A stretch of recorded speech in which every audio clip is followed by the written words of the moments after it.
मुझे खेद है कि मैं सदन के सामने जो प्रस्ताव पेश हुआ है और जिस पर हमने काफ़ी देर तक चर्चा की है, मैं उस प्रस्ताव को स्वीकार नहीं कर सकता।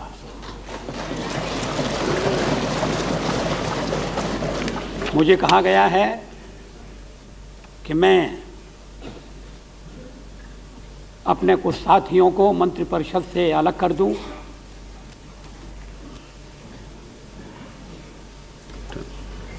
मुझे भी इस बात के लिए आलोचना का विषय बनाया गया है कि मैं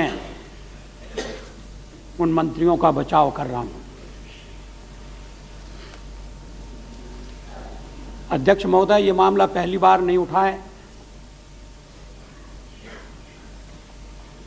ये सिलसिला कई वर्षों से चल रहा है। मुझे याद है पिछले साल भी इस मामले पर चर्चा हुई थी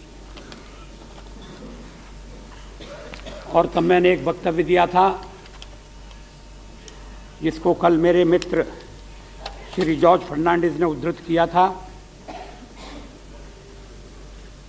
मैंने कहा था कि neither the Constitution nor the law disqualifies a minister from holding office merely because a charge sheet is filed by the police or formal charges are framed by the court. इसे चुनौती नहीं दी गई है, दी भी नहीं जा सकती, लेकिन सवाल उठाया जा रहा है नैतिकता का। औचित्य क्या है? और उन्होंने इस्तीफे दिए। हरीन पाठक का नाम लिया गया है। हरीन पाठक हमारे कुछ कांग्रेसी मित्रों को इतना पसंद हैं, ये तो शायद उन्हें भी नहीं मालूम था। कल तो उन्हें प्रधानमंत्री बनाने की बात हो रही थी। बड़ी खुशी की बात है। अगर हरीन पाठक मेरे बाद प्रधानमंत्री बने, मुझे प्रसन्नता होगी। लेकिन तो हमारे कांग्रेस के मित्रों का क्या होगा? लेकिन हरीन पाठक का त्यागपत्र अलग परिस्थितियों में हुआ है, उनकी अपनी इच्छा से हुआ है। वो त्यागपत्र के लिए विवश नहीं किए जा सकते थे। उन्होंने जब त्यागपत्र की बात आकर कही तो उन्हें सलाह दी गई कि आप थोड़ा रुकिए, देखते हैं कि अदालत में किस तरह से मामला जाता है। लेकिन वो त्यागपत्र पर अड़े हुए थे, इसलिए त्यागपत्र स्वीकार कर लिया गया।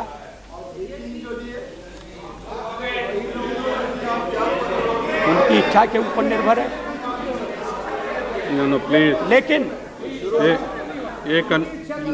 लेकिन जिन तीन मंत्रियों मंत्रियों को मंत्रिमंडल से हटाने की मांग की जा रही है, उनके त्यागपत्र लेने का सवाल ही पैदा नहीं होता।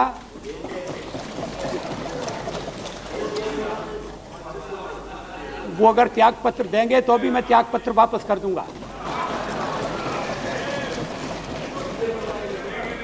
ये बात समझने की जरूरत है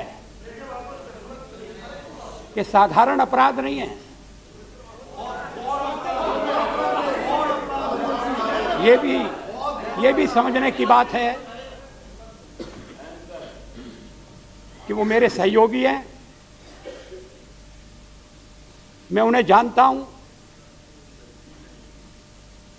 उनकी योग्यता के अनुसार उन्हें दायित्व सौंपा गया है जिसका वो अच्छी तरह से निर्वाह कर रहे हैं। मामला अदालत में है, फैसले तक रुकना चाहिए।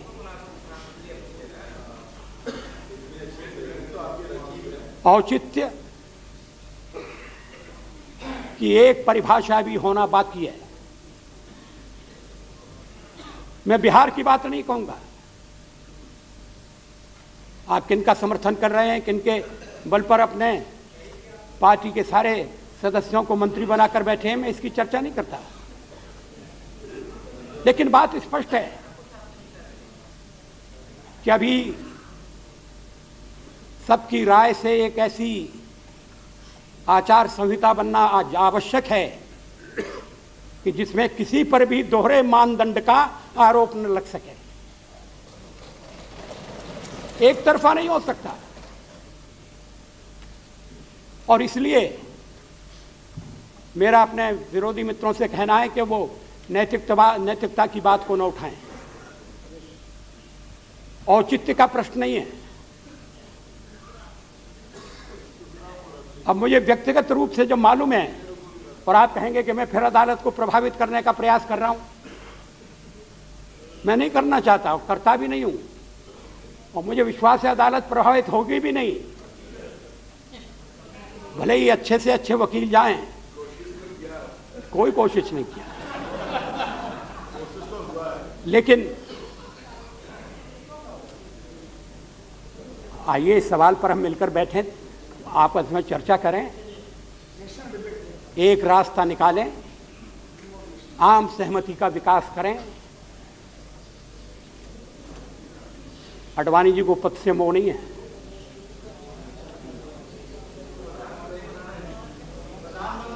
आखिर जब आरोप लगे गड़बड़ घोटाले के, आर्थिक गड़बड़ घोटाले के, आडवाणी सदस्य थे, इस्तीफा दे दिया। मैं जब तक निर्दोष साबित नहीं हो जाऊंगा, निष्कलंक प्रमाणित नहीं हो जाऊंगा, मैं नहीं आऊंगा। और वो नहीं आए और चुनाव लड़कर आए। जनता किसके साथ है? हमारे वोट गिनाए जा रहे हैं, हम यहां बहुमत में बैठे हैं, मित्र दल हमारा साथ दे रहे हैं इस मामले में, और हम भी जो नेशनल एजेंडा है उससे बंधे हुए हैं। जानबूझकर, सोच समझकर हमने विवादग्रस्त प्रश्नों को छोड़ा है। कोई मजबूरी नहीं थी, लेकिन देश की परिस्थिति, राजनीति जिस तरह से करवट ले रही है, उसमें आवश्यकता है कि मिलजुल कर काम किया जाए। आखिर आप भी और दलों का सहयोग लेते हैं, उनके साथ सरकार भी बनाते हैं, बाद में तोड़ देते हैं। हमारी सरकार चल रही है, शायद आपको ये पसंद नहीं है। सरकार चल रही है, हमारे सब सहयोगी मित्र कुछ मामलों में मतभेदों के बावजूद साथ साथ काम कर रहे हैं। ये लोकतंत्र के लिए शुभ सूचना है, आपको इसका स्वागत करना चाहिए। लेकिन आप समझते थे कि ये मामला ऐसा है कि इस पर एनडीए बिखर जाएगी, टूट जाएगी। एनडीए एक होकर खड़ी है, एनडीए संगठित होकर खड़ी है। लेकिन मैं इस प्रश्न को एनडीए और प्रतिपक्ष का प्रश्न नहीं बनाना चाहता। अयोध्या का मसला नाजुक है, मैं उस भाषा का उपयोग नहीं करूंगा जो कल मेरे विरुद्ध प्रयुक्त की गई। मैं सदन में मौजूद था उस तारीख को, मेरा भाषण है। उस समय मैंने एक अविश्वास प्रस्ताव पेश किया था, वो भी रिकॉर्ड का हिस्सा है। और मैंने अपनी पीड़ा, अपना आक्रोश व्यक्त किया था। मुखौटा गिर गया, क्या मतलब है इसका? ये कौन सी भाषा है? ये प्रतिपक्ष के लिए कहा जाएगा? मैंने पार्टियां नहीं बदली हैं रेड्डी साहब, इसलिए मुखौटा बदलने का सवाल ही नहीं है। 40 साल से मैं इस पार्लियामेंट में हूं, मैंने दल नहीं बदले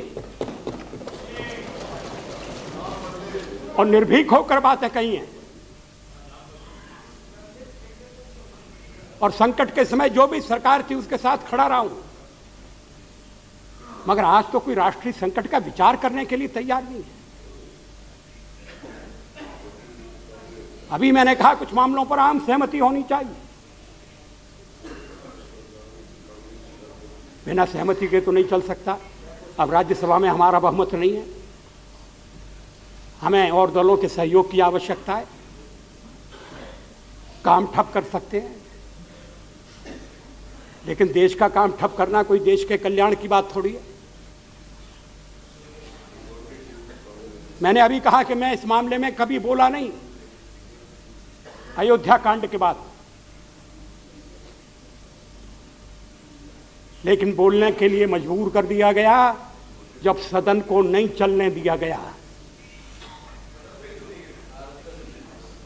ये सदन को न चलने देने वाली बात क्या है अध्यक्ष महोदय? विरोध प्रकट करना मेरी समझ में आ सकता है। हमको पूछ रहे हैं आप हमको पूछ रहे हैं।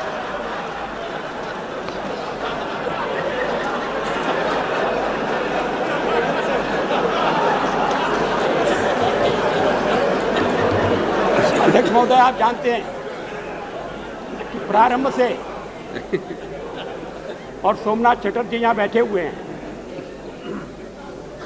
इंद्रजीत गुप्ता का मुझे स्मरण हो रहा है, हम मिलकर बैठे थे, हमने कुछ फैसले किए थे। विरोध प्रकट किया जाए, मगर विरोध इस तरह से प्रकट होना चाहिए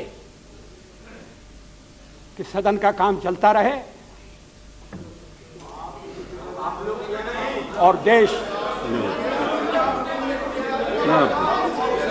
के भाग्य से जुड़े हुए फैसले होते हैं। अब आप कहेंगे कि हम जब प्रतिपक्ष में थे तो क्या करते थे? आपको याद होगा सोमनाथ जी, मैंने हमेशा इस बात पर बल दिया कि प्रश्नकाल को कभी भी उपद्रव का विषय नहीं बनाया जाना चाहिए। नहीं, जो कुछ कहना है आप 12 बजे कहिए। नहीं, अब तो अध्यक्ष कुर्सी पर आसन पर बैठने भी नहीं पाता कि उसको सत्कार करने वाले चारों ओर से घेर लेते हैं। ये अच्छी परंपरा है जी। लेकिन डेवलपमेंट तो अच्छा नहीं। And even tried to consult the opposition. You never attended even the speaker's meeting. As the leader of the house, all the time consultations were going on, all the time. नहीं, formally नहीं बुलाया क्योंकि speaker साहब का मामला था।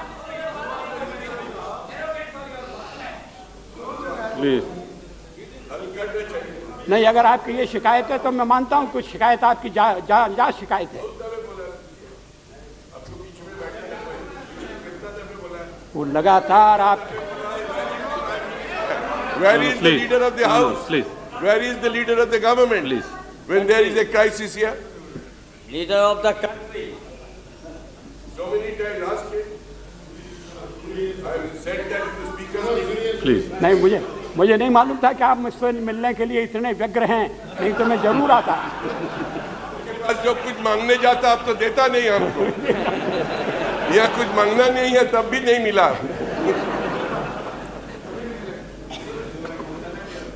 अध्यक्ष महोदय, कुछ ऐसे मसले हैं जिन पर राजनीतिक दलों को संयम से काम लेना होगा।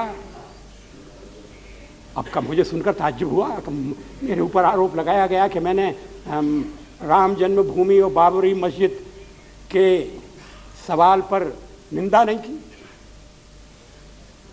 मैं निंदा करने वालों में था।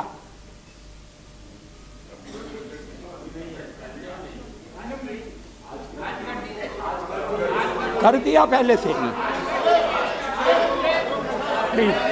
जयपाल रेड्डी, आपको समय है ना? Jaipal Reddy ji please. No please, no जब प्लीज। अब कहा जा रहा है कि राजनीतिक लाभ उठाने के लिए इस समय ये बात कही गई है। मैं उस पृष्ठभूमि को स्पष्ट करना चाहूंगा जिसके अंतर्गत मुझे कुछ शब्द कहने पड़े। सदन बंद है, कार्रवाई ठप है। क्या इसलिए ठप है कि प्रधानमंत्री विरोधी दल के नेताओं से नहीं मिल रहे हैं? वो तो प्रधानमंत्री काहे वैसा बात बोला है, काहे वैसे विवृत्ति दिया है। तो और मंत्रियों से No, please. No, please. अध्यक्ष महोदय, आप गवाह हैं। Please. कभी मुझे मेरी याद की गई हो, मैं आपके सामने उपस्थित न हुआ हूं, ऐसा नहीं हो सकता। ऐसा नहीं हुआ है अध्यक्ष महोदय। लेकिन जब 3 दिन, मैं 3 दिन नहीं बोला, संसद बंद रही, ठप रही, क्यों? मेरा वक्तव्य तो जिसको लेकर चर्चा हो रही है, मेरी तीव्र आलोचना हो रही है, वो तो बाद में आया है। No. और वो वक्तव्य नहीं है। मुलायम सिंह जी प्लीज, बाद में बोलना नहीं, ये ठीक नहीं है ना। Leader of the house is speaking, please understand what is this confrontation, please. मैंने मेरी समझ में नहीं आया कि ये बंद करने का कारण क्या है। मंत्रियों को निकाल दीजिए। क्यों? आपकी मर्जी है इसलिए?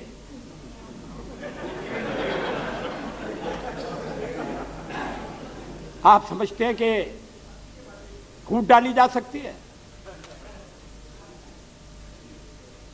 मैं बोलना नहीं चाहता था इस मामले में। हम अब कहा जा रहा है कि दबाव था। चंद्रशेखर जी भी दबाव के प्रभाव में आ गए हैं। मेरा मतलब है शब्द के प्रभाव में, कि मैंने किसी दबाव में ऐसा कहा है।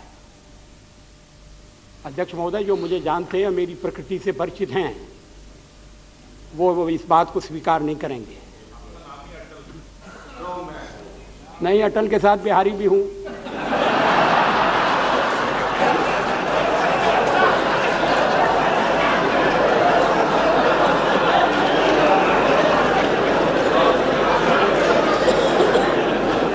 कोई दबाव नहीं था।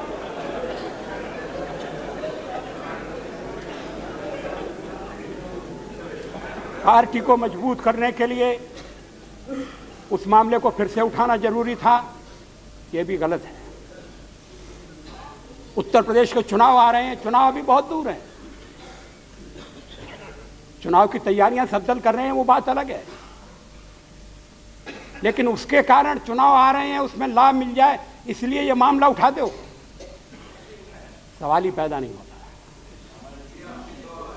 अध्यक्ष महोदय, ये अटकलबाजियां बहुत हो रही हैं। ये भी कहा कि आडवाणी जी त्यागपत्र देने को तैयार थे और इसलिए ये मामला उठा दिया।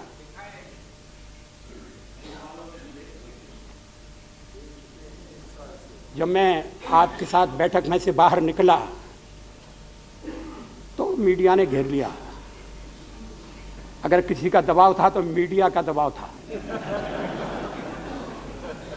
और मैं भी ये कहना चाहता था कि मंत्रियों के त्यागपत्र को लेकर जो वातावरण बनाया जा रहा है, जो मांग की जा रही है, वो मांग गलत है, हम उसे स्वीकार नहीं करेंगे।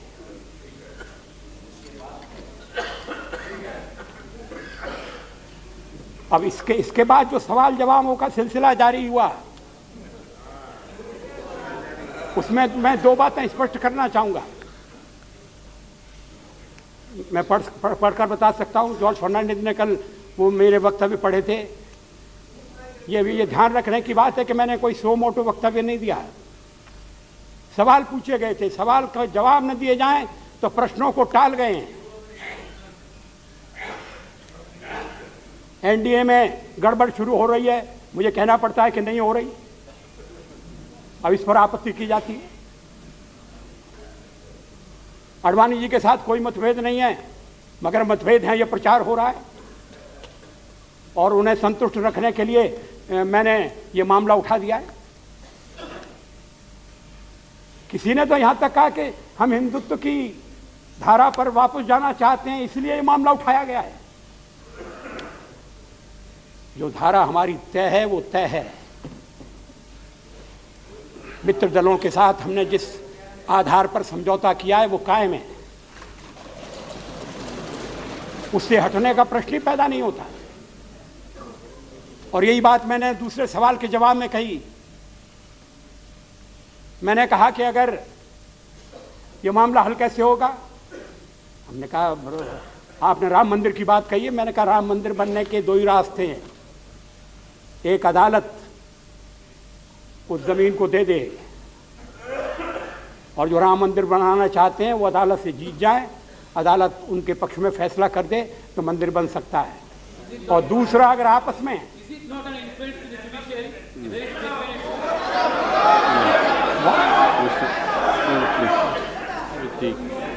आई एम सॉरी, और दूसरा रास्ता यह है कि हिंदू मुसलमान आपस में बैठकर कोई समझौता कर लें और फिर मंदिर बनने का रास्ता खुल जाए, मस्जिद बनने का रास्ता खुल जाए। ये मंदिर के साथ आचार्य प्लीज,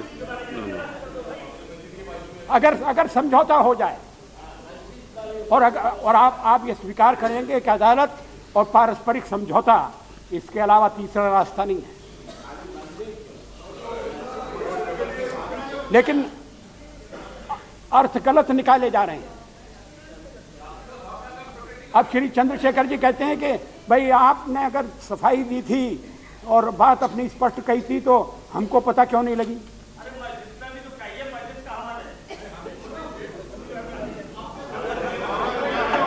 आप बार बार हमारा नाम ले रहे हैं। मुझे आश्चर्य इस बात पर हुआ। मैंने पहले दिन से ये कहा है कि मेरी समझ में ये नहीं आता कि मंत्रियों का इस्तीफा क्यों मांगा जा रहा है। मैंने ये कहा कि अगर प्रधानमंत्री का वक्तव्य गलत छपा तो 8 दिन तक प्रधानमंत्री ने उसका स्पष्टीकरण क्यों नहीं किया। अगर आप सदन के बाहर 3 वक्तव्य दे सकते थे तो चौथा वक्तव्य स्पष्टीकरण का भी सदन के बाहर दिए होते। आप जितना भाषण दें, मैं भी बहुत दिनों से आपके साथ हूँ, आपको जानता हूँ, लेकिन अगर आप बाहर भी बयान दिए होते तो ये सदन 8 दिन बंद नहीं रहता और हम आपके बात को कॉन्ट्रडिक्ट नहीं करते। मैं भी अध्यक्ष महोदय ने बड़ी कृपापूर्वक एक दिन नोटिस भेजी कि पार्टियों के नेताओं को बुलाया है और प्रधानमंत्री को और पूर्व प्रधानमंत्री चंद्रशेखर जी को बुलाया है। नोटिस मेरे पास भी गई, आपके पास भी गई, आप नहीं आए। अगर उस दिन भी आए होते तो सदन चलता।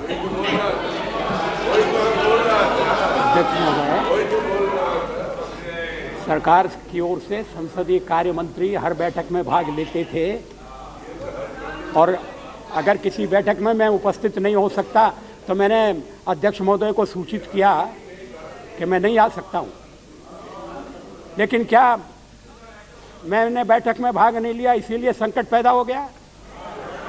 बैठक करने की स्पष्टीकरण नहीं किया इसलिए संकट पैदा। नो प्लीज, नो प्लीज, संकट। मुलायम सिंह जी प्लीज। अध्यक्ष महोदय, संकट इसलिए पैदा हुआ, ये ठीक नहीं है ना, ये प्लीज। संकट इसलिए पैदा हुआ क्योंकि 2 दलों में होड़ लगी थी। मैं आता हूं उस पर। राष्ट्रीय भावना क्या है? मुलायम सिंह जी, काम अधूरा है। मुलायम सिंह जी, ये ठीक। अध्यक्ष महोदय, 2 दलों में जब होड़ लगी, कौन आगे बढ़ता है? सदन में कौन पहले उठकर मामला उठाता है? ये आपने इस बात पर विचार किया आपने? आप तो दौड़ में नहीं हैं। मगर हमारे मुख्य प्रतिपक्ष के लोग और इस मामले में मुलायम सिंह जी से जो होड़ कर रहे हैं, ये बड़ी होड़ खतरनाक है। जहां तक तुष्टीकरण का सवाल है, मुलायम सिंह जी को कोई मात नहीं दे सकता। ये मुख्यमंत्री थे, राम भक्तों पर गोलियां चलवा दी, सारे उत्तर प्रदेश में कर्फ्यू लगा दिया,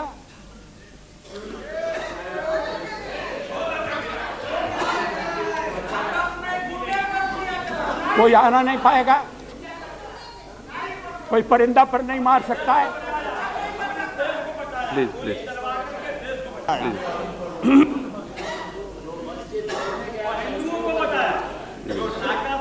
दुनिया के सारे मुस्लिम देशों में मंदिर टूटे हैं, No, no, please. उन मंदिरों की भी हिफाजत हमने की। मतलब ये तो आपने बहुत अच्छा काम किया, लेकिन ये सवाल ऐसा नहीं है जिस पर राजनीतिक दलों में होड़ हो। इस होड़ से बचना पड़ेगा। मैं विषय को टाल नहीं रहा हूं। मैंने अपने वक्तव्य में कहा, वक्तव्य का जो बातचीत हो रही थी, मैंने उसमें कहा कि राष्ट्रीय भावना से जुड़ा हुआ सवाल है, इस पर कैसे आपत्ति हो सकती है? क्या मिस्टर वासुदेव आचार्य, ये what is this every time? ये चर्चा का What विषय is हो this? सकता है? ये कैसा चलेंगे ना?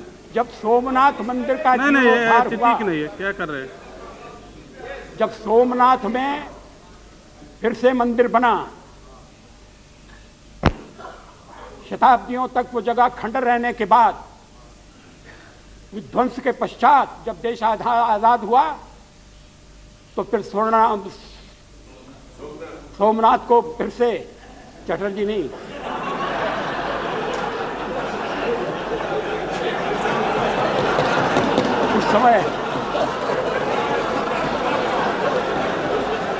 उस समय जो बातें कही गई थी, जो विचार थे, जो भूमिका थी, क्या राम मंदिर के निर्माण के बारे में वो लागू नहीं होती? अगर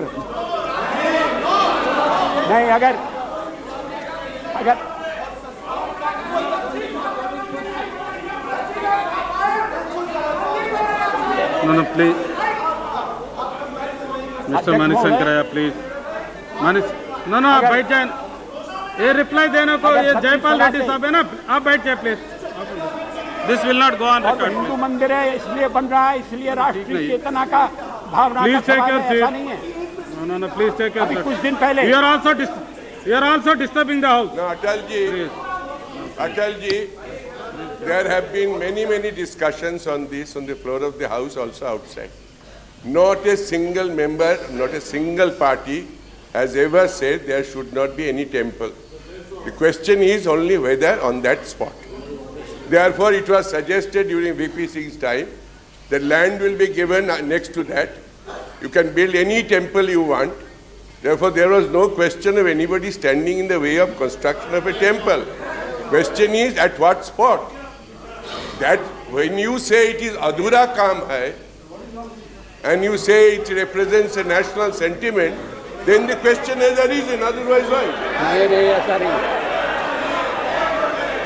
अध्यक्ष महोदय, राष्ट्रीय भावना के अंतर्गत क्या इस तरह के प्राचीन, पुरातन और पवित्र मंदिर का निर्माण नहीं आता? मगर वो मंदिर का निर्माण सहमति से होना चाहिए,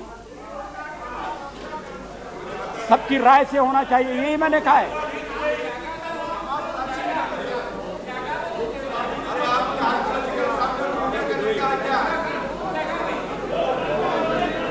मस्जिद तोड़ने की आलोचना की गई और मैं उस सारे विवाद में नहीं जाना चाहता। आखिर जब कांग्रेस के नेता और पुराने प्रधानमंत्री वहां गए, शिलान्यास हुआ ना, लेकिन मैं इसके लिए उन्हें दोष नहीं देता, क्योंकि उनके मन में भी कहीं ना कहीं ये भावना थी कि हम जो काम कर रहे हैं वो केवल चुनाव के लिए नहीं है, कोई अच्छा काम कर रहे हैं, क्योंकि यहाँ राम मंदिर का निर्माण होना जरूरी है। रूपचंद पाल जी, मैं ये क्या हो रहा है? तैयार नहीं हूँ। ये क्या? आखिर आप no please mister Das Munshi, what is this?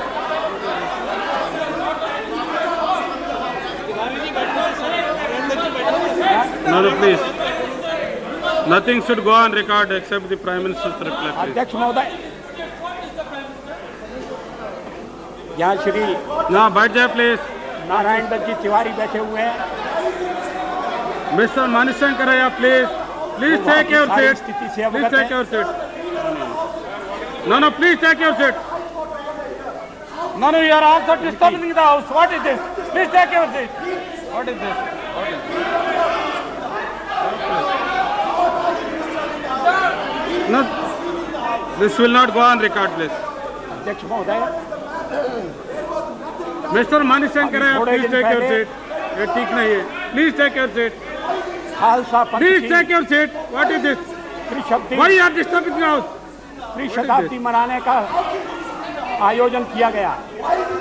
I am not allowed you. Please take your seat. क्या वो राष्ट्रीय What is भावना का प्रकटीकरण नहीं था? This will not go on record. Nothing should go on record. Khalsa की स्थापना Except the Prime Minister's 300 report, वर्ष पश्चात reply, nothing should go on record. सारे राष्ट्र के लिए एक समारोह था, राष्ट्रीय समारोह था। भले ही खालसा पंथ एक पंथ है, लेकिन हमारे राष्ट्र जीवन का एक महत्वपूर्ण अंग है। मुझे याद है डॉक्टर राजेंद्र प्रसाद ने सोमनाथ के अवसर पर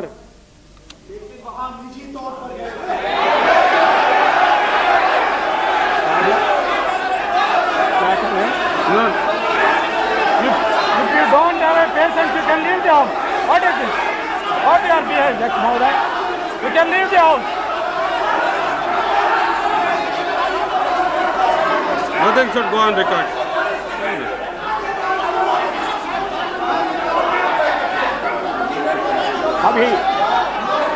अभी हमने फैसला किया है। If you don't have Mumbai में- patience, you can leave the house. From the beginning, you are disturbing the Prime Minister.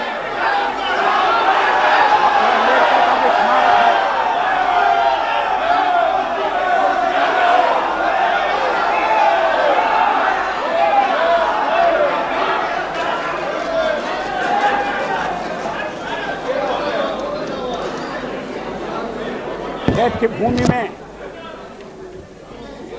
Doctor Ambedkar का What is this? स्मारक From the है। beginning itself, he has been उसे disturbing हमने the. और भव्य विस्तृत रूप देने का फैसला किया है।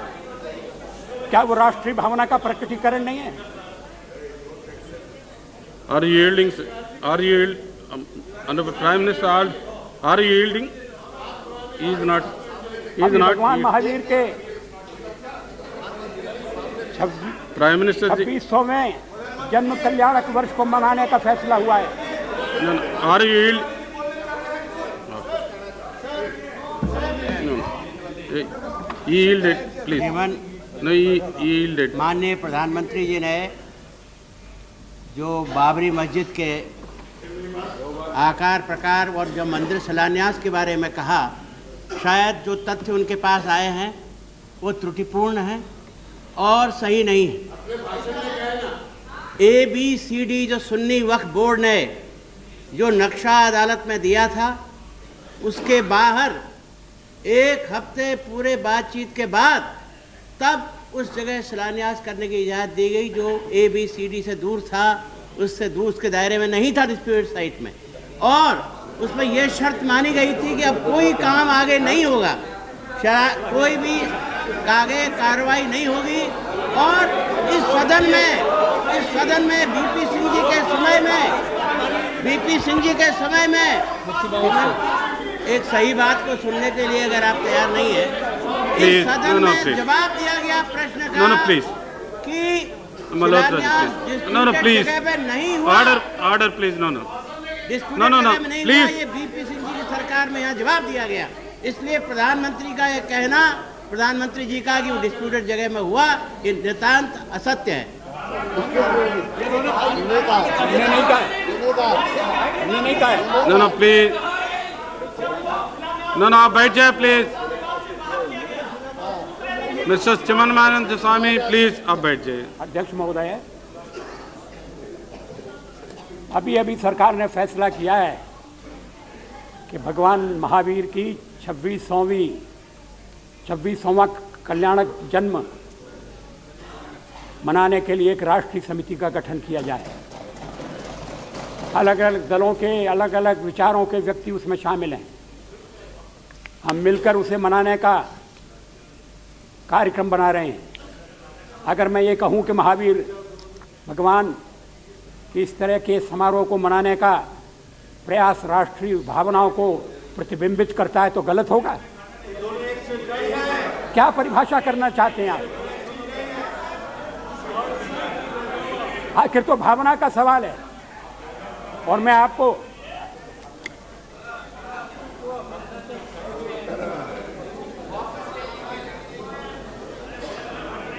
तो उस समय भी कुछ लोगों ने डॉक्टर राजेंद्र बाबू की आलोचना की थी। यहां तक प्रयास हुआ था कि सोमनाथ के समारोह के अवसर पर राजेंद्र बाबू न जाने पाए। उन्होंने स्वीकार नहीं किया।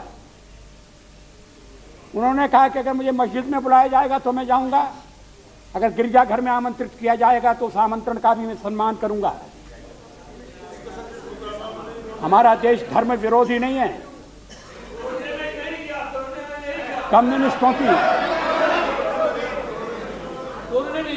कम्युनिस्टों की विचारधारा अलग है, लेकिन सर्वधर्म समभाव, हर धर्म के प्रति आदर का भाव, बराबरी का भाव, बराबरी का आचरण में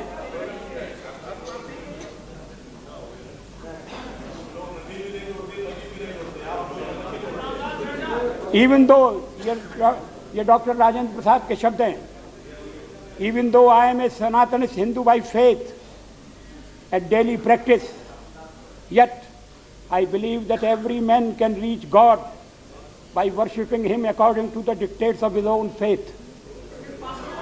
Not only have I respect for all religions and their places of worship, but I also go to them to pay my respects whenever possible. Whenever there is an opportunity, I go to Dargah and the masjid, the church and the Gurdwara with the same feeling of respect with which I go to temples of my faith. Doctor Rajendra Prasad ने कहा था कि सोमनाथ के मंदिर का पुनर्निर्माण ये हमारे राष्ट्रीय भावनाओं का प्रतीक है, राष्ट्रीय भावनाओं का प्रतीक है। राम मंदिर के साथ भी इसी तरह की भावनाएं जुड़ी हुई हैं, लेकिन मिलकर बैठकर समझौता होगा तभी राम मंदिर के निर्माण की संभावना होगी। यही बात मैंने कही, इसी को बात का बतंगड़ बना दिया और उसके पीछे राजनीति, वो भी विशुद्ध राजनीति। राजनीति में थोड़ी सी मिलावट होती है, लेकिन इस खेल में कोई शुद्ध राजनीति के अलावा और कोई खेल नहीं था। कोई एक्सप्लेनेशन देने की जरूरत नहीं है, मगर मुझे दुख है कि मेरी ईमानदारी पर शक किया गया है।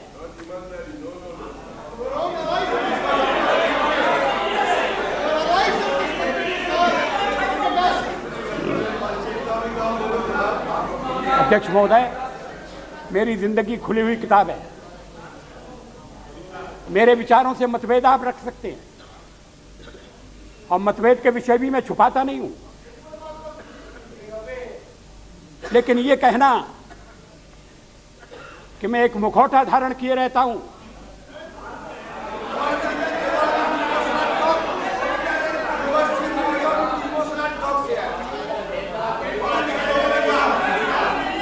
जो पार्टियां बदलते हैं, मुखौटा नहीं, शरीर का शरीर, पूरा शरीर बदल देते हैं और शरीर के साथ शायद आत्मा भी बदलते हैं, वो मेरे ऊपर आरोप लगा रहे हैं।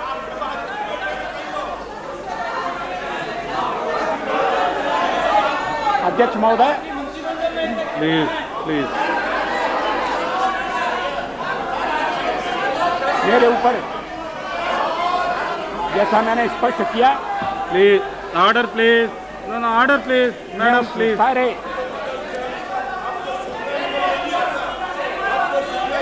No, Somnath Babu, please. Somnath Babu. Somnath Chatterjee, please. What is this? No, no. अध्यक्ष महोदय, Order. Order. Order, please. राष्ट्रीय भावना का प्रकटीकरण केवल अयोध्या में राम मंदिर के निर्माण से ही नहीं होता है। हमारी राष्ट्रीय भावना अन्य अनेक महापुरुषों और महास्थलों से जुड़ी हुई है। और इस संबंध में मैंने चैत्य भूमि का उदाहरण दिया। वहां भव्य राष्ट्रीय स्मारक का निर्माण करने का हमारा फैसला है।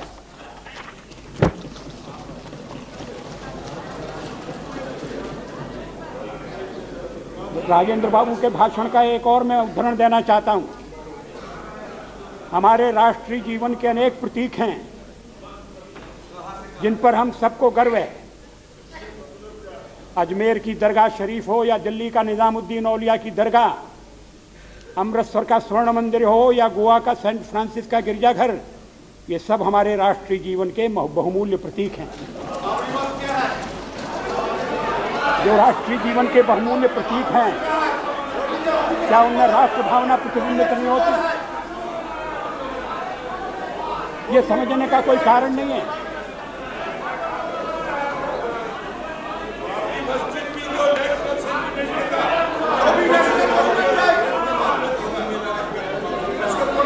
Please, order. Order, please.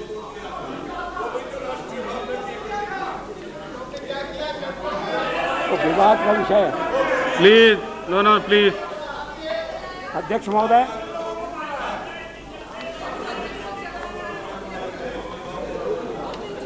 आप बैठ जाए प्लीज। आप बैठ जाए। नो, आप बैठ जाए प्लीज।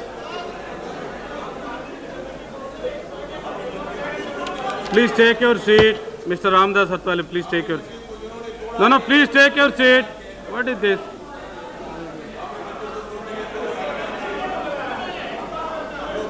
मेरा निवेदन है कि दिस इज टू मच। बैठ जाए ना। इस सवाल क्या बात को कर रहे हैं? दलगत दृष्टि से देखने की एक सीमा होनी चाहिए। चुनाव लड़े जाएंगे, चुनाव में जय पराजय होगी, लेकिन राष्ट्र की एकता को क्षति न पहुंचे, इस बात का ध्यान रखना बहुत जरूरी है।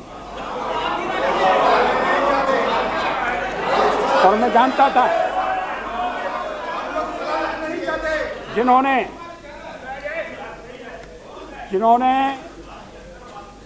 त्याग पत्र के सवाल को जानते हुए भी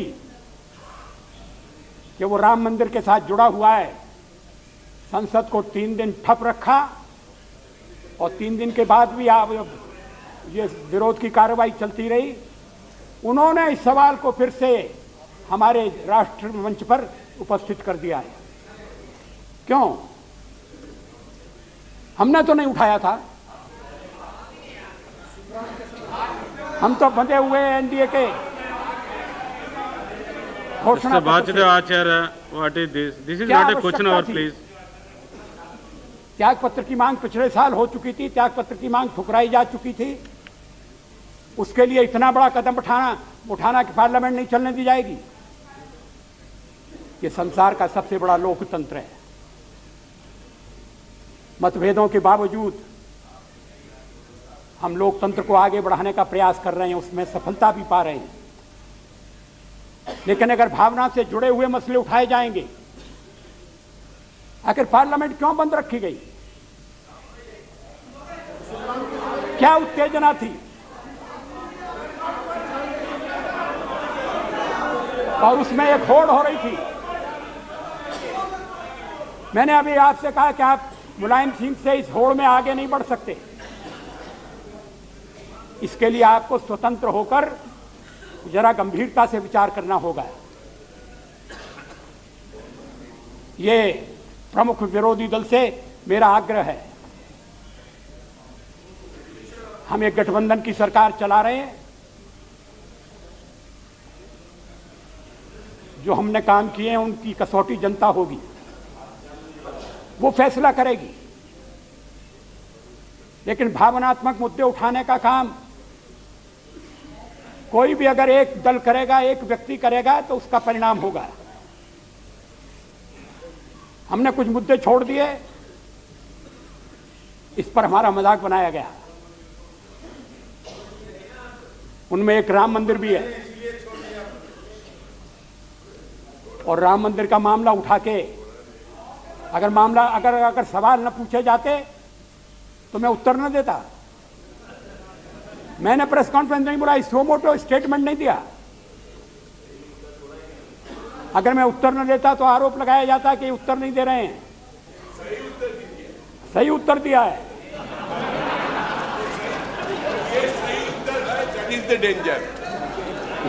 इस पर बहस हो सकती है क्या? इस पर बहस हो सकती है क्या सही उत्तर है, और इसका फैसला जनता भी करेगी आखिर में जाकर। हम उसके लिए तैयार हैं, लेकिन भावनाएं भड़काने का काम नहीं होना चाहिए।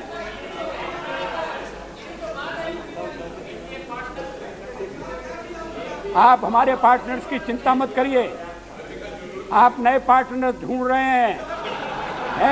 है कोई ज्योति बाबू के साथ चलने को तैयार?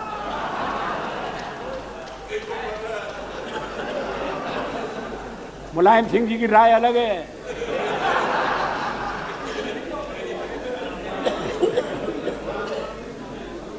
जब तक कांग्रेस के साथ आपका गठबंधन रहेगा, तब तक मुलायम सिंह जी आपके साथ हाथ नहीं मिला सकते।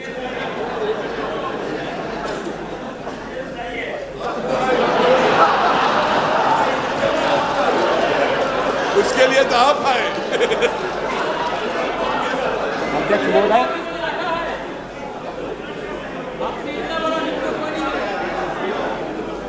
अध्यक्ष महोदय, मैं सदन का अधिक समय नहीं लेना चाहता। इस तरह से भावना से जुड़े हुए मसले उठाने से पहले हम थोड़ा गंभीरता से सोचें, दलगत राजनीति को एक सीमा तक रखें, और राष्ट्र के सामने जो चुनौतियां हैं, उन चुनौतियों का मिलकर सामना करने के लिए तैयार रहें। मतभेद तो रहेंगे। अब कल तक आप एक अर्थव्यवस्था के हामी थे, अब उससे आप रास्ता बदल रहे हैं, आपको पूरा अधिकार है। आर्थिक प्रश्न पर आप अपनी राय बदल सकते हैं, लेकिन राय बदलते हुए इस तरह का व्यवहार नहीं होना चाहिए कि जो सरकार सही फैसले कर रही है, उन फैसलों के कार्यान्वयन में भी रोड़े अटकाए जाएं। हम अपने हाथ नहीं मिलाना चाहते, हम तो गले मिलाना चाहते हैं।